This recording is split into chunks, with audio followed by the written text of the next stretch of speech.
all, this is R. Dharmendran. Recently, one of you asked me about how to speak in English.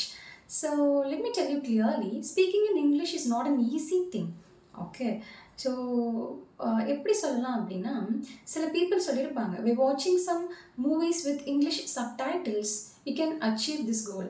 But according to me it is not an easy thing. It's a gradual growth. நம்ம என்ன பண்ணணும் அப்படின்னா, we have to put a lot of effort to speak in English. Okay, because it's not an easy thing. It's going to be a big deal.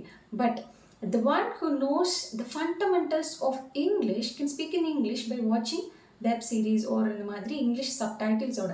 அதாவது நான் என்ன சொல்கிறேன் அப்படின்னா, already நீங்கள் இங்கிலீஷ் ஃபண்டமெண்டல்ஸில் ரொம்ப ஸ்ட்ராங்காக இருக்கீங்க அப்படின்னா நீங்கள் வெறும் சப்டைட்டில்ஸ் பார்த்து ரொம்ப ஈஸியாக இங்கிலீஷ் பேச ஸ்டார்ட் பண்ணிடலாம். கொஞ்சம் கிராஜுவலாக நீங்கள் புரிஞ்சுக்க ஆரம்பிச்சிடுவீங்க, ஈஸியாக பேசிடுவீங்க. பட் ஃபண்டமெண்டல்ஸே எனக்கு தெரியாதுங்க, ஐம் அ பிகினர் அப்படின்னு சொல்கிறீங்க அப்படின்னா, if you can't speak in English by வாட்சிங் these things, right? So, first, as a beginner, you need to know 8 important things to speak in English. Okay. So, the very first thing என்னன்னு பார்த்தீங்கன்னா, pronouns. Pronounsன்னு சொல்லுவோம். Pronouns அப்படின்றது என்னென்னா, usually நம்ம பேசும்போது தமிழில் சொல்லுவோம் இல்லையா, அவ, அவன், அது, நான், நீ அப்படிலாம் சொல்கிறோம் இல்லையா, அதுதான் pronouns. I, we, you, they, he, she, it.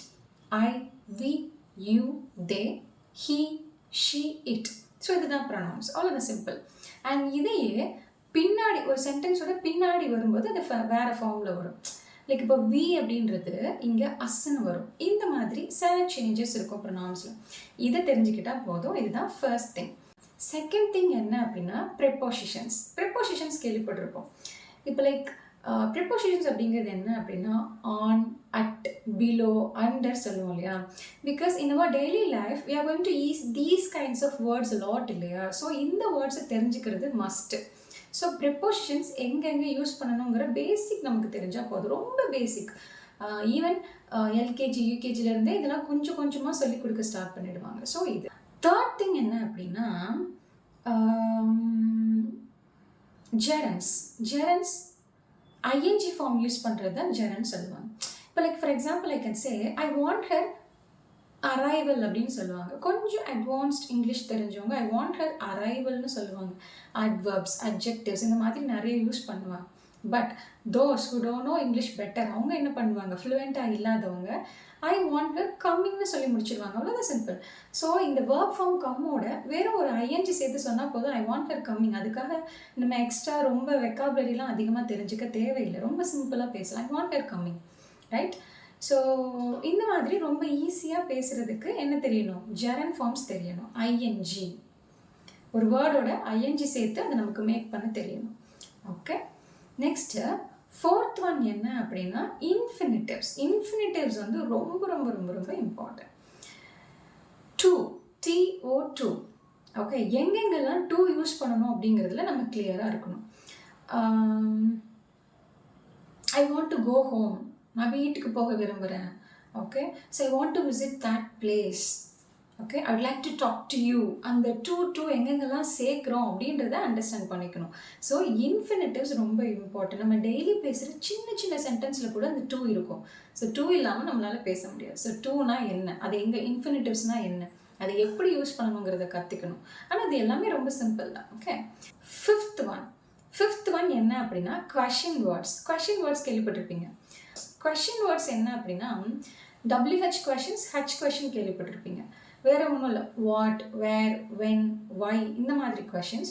And H question அப்படின்னா how much, how many, how long, how often இந்த மாதிரி விஷயம். ஸோ இந்த கொஷின் வேர்ட்ஸ் அதோட மீனிங்ஸ் இதை எங்கே யூஸ் பண்ணோம் அவ்வளோதான். இது தெரிஞ்சால் போதும், ரொம்ப ஈஸியாக நம்ம பேசலாம். இது ஃபிஃப்த் ஒன். சிக்ஸ்த் ஒன் என்ன அப்படின்னா, 3 forms of verbs. 3 forms of verbsனால் நீங்கள் கேள்விப்பட்டிருப்பீங்க, கோ, வென்ட்டு, கானுன்னு சொல்லியிருப்பீங்க. பட் அப்படின்னா என்னென்னு உங்களுக்கு தெரிஞ்சிருக்காது. So verb 1, verb 2, verb 3. Okay, இந்த 3 forms of verbs, நிறைய வேர்புக்கான 3 ஃபார்ம்ஸை நீங்கள் தெரிஞ்சு வச்சுக்கிட்டீங்க அப்படின்னா உங்களுக்கு பேச இன்னும் கொஞ்சம் ஈஸியாக இருக்கும். Go, went, gone, do, did, done அந்த மாதிரி இருக்கும். என்னென்னா present tense, past tense, past participle, அவ்வளோதான் விஷயம். ஸோ இந்த 3 ஃபார்ம் நிறைய இதுக்கு நீங்கள் தெரிஞ்சு வச்சுக்கிட்டிங்கன்னா easy.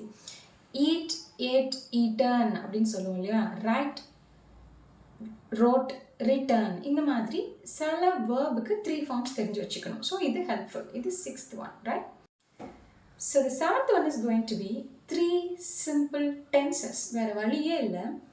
Past tense, present tense, future tense. ஒன்று வந்து இப்போ நடக்கிறதுக்கும் ஆல்ரெடி நடந்ததுக்கும் இனிமேல் நடக்க போகிறதையும் நம்ம எப்படி சொல்லணுங்கிற சிம்பிளான விஷயம் தெரிஞ்சால் போதும். ப்ரெசண்ட்டில் என்ன நடக்குது, பாஸ்டில் என்ன நடந்தது, இனி ஃப்யூச்சரில் என்ன நடக்கும் அப்படின்றத சொல்கிறதுக்கு பேசிக்கான 3 சிம்பிள் டென்சஸ் மட்டும் தெரிஞ்சால் போதும். ஓகே, ஸோ என்ன அப்படின்னா ஐ வாக், ஐ ஃப்ளை இந்த மாதிரி சொல்கிறது.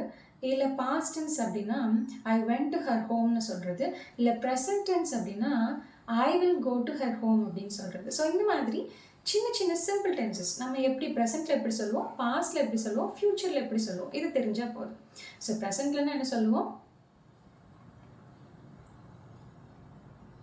ஐ ரைட் அ லெட்டர்னு சொல்லுவீங்க. பாஸ்ட்லன்னா ஐ ரோட் அ லெட்டர்னு சொல்லுவீங்க. ஃப்யூச்சர்லனா ஐ வில் ரைட் அ லெட்டர்னு சொல்லுவீங்க. ஸோ நம்ம இதுக்கு முன்னாடி 7th பார்த்த 3 ஃபார்ம்ஸ் ஆஃப் வேர்ப்ஸ் நீங்கள் நல்லா தெரிஞ்சுக்கிட்டீங்கன்னா இந்த 3 சிம்பிள் டென்சன்ஸில் அது உங்களுக்கு ரொம்ப ஹெல்ப் பண்ணும். அதுக்காக தான் ரெண்டையும் அடுத்தடுத்து நான் கொடுத்துருக்கேன். ஓகே, ஸோ 8th one என்ன அப்படின்னா கொஸ்டின் ஃபார்மேஷன்.